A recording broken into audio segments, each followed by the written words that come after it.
10:15 now. The Justice Department has launched a months-long effort to prosecute people accused of hindering federal officers while protesting President Trump's immigration crackdown and military deployments. While Attorney General Pam Bondi has vowed that offenders will face severe consequences, Fox 12 investigates why the Justice Department has struggled to deliver on that promise. Fox 12's Leah Kamina explains.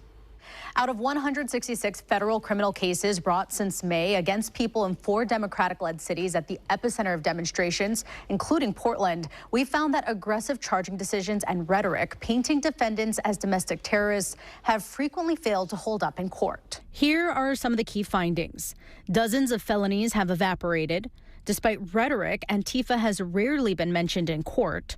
Prosecutors have lost every trial, and more than 50 cases are pending right now.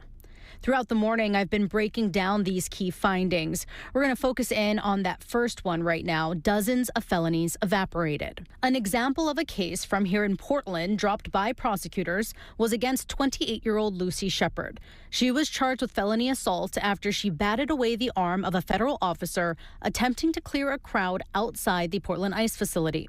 Her lawyers argued a video of her arrest showed she brushed aside an officer with, quote, too little force to have been intended to inflict any kind of injury.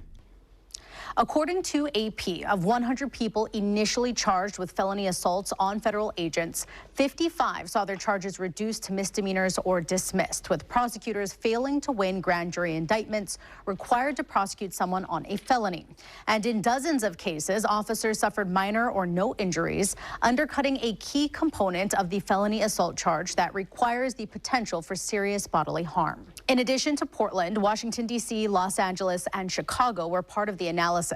Reporting in studio, Leah Kamina, Good Day, Oregon.